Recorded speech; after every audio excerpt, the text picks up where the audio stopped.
പെഹൽഗാം ആക്രമണത്തിന് പിന്നാലെ ഇന്ത്യ പാക് ബന്ധം നയതന്ത്ര തലത്തിൽ അനുദിനം വഷളായിക്കൊണ്ടിരിക്കുകയാണ്. അതിർത്തിയിൽ പ്രകോപനം തുടരുന്നതിന് തിരിച്ചടി നൽകുന്നുണ്ടെങ്കിലും കടുത്ത നടപടിയിലേക്ക് ഇന്ത്യ ഇതുവരെ കടന്നിട്ടില്ല.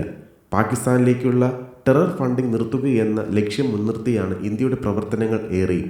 ഏറ്റവും ഒടുവിൽ പാകിസ്ഥാനിൽ നിന്നുള്ള ഇറക്കുമതി നിരോധിക്കുകയും കപ്പലുകൾക്ക് ഇന്ത്യൻ തുറമുഖങ്ങളിൽ നങ്കൂരമിടുന്നതിന് അനുമതി നിഷേധിക്കുകയും ചെയ്തു. ഇതിന് മറുപടിയായി ഇതേ നടപടി പാകിസ്ഥാനും സ്വീകരിച്ചിട്ടുണ്ട്.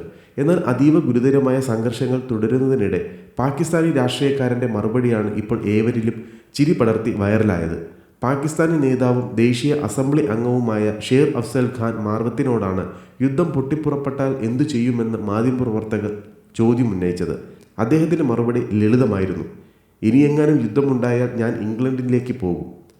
അടുത്തതായി ഇന്ത്യൻ പ്രധാനമന്ത്രി മോദി പ്രശ്നപരിഹാരത്തിനുള്ള ശ്രമങ്ങളിൽ നിന്ന് പിന്നോട്ട് പോയാൽ എന്തു ചെയ്യും എന്നായിരുന്നു അടുത്ത ചോദ്യം.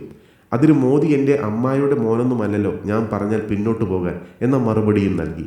ഇത് സോഷ്യൽ മീഡിയയിൽ വൈറലാകാൻ താമസമുണ്ടായില്ല. പാകിസ്ഥാൻ രാഷ്ട്രീയക്കാർക്ക് പോലും സൈന്യത്തെ വിശ്വാസമില്ല എന്ന തരത്തിലായിരുന്നു പ്രചാരണം. ജയിലിലായ മുൻ പ്രധാനമന്ത്രി ഇമ്രാൻഖാൻ്റെ തെഹ്രീക്ക് ഇ ഇൻസാഫുമായി ചേർന്ന് പ്രവർത്തിക്കുന്ന നേതാവാണ് മാർവാത്ത്. എന്നാൽ പാർട്ടിയുടെ സ്ഥാനങ്ങളിൽ നിന്ന് ഒഴിവാക്കുമെന്ന് ആരോപിച്ച് ശക്തമായ വിമർശനങ്ങൾ ഉന്നയിക്കുന്നയാളുമാണ്.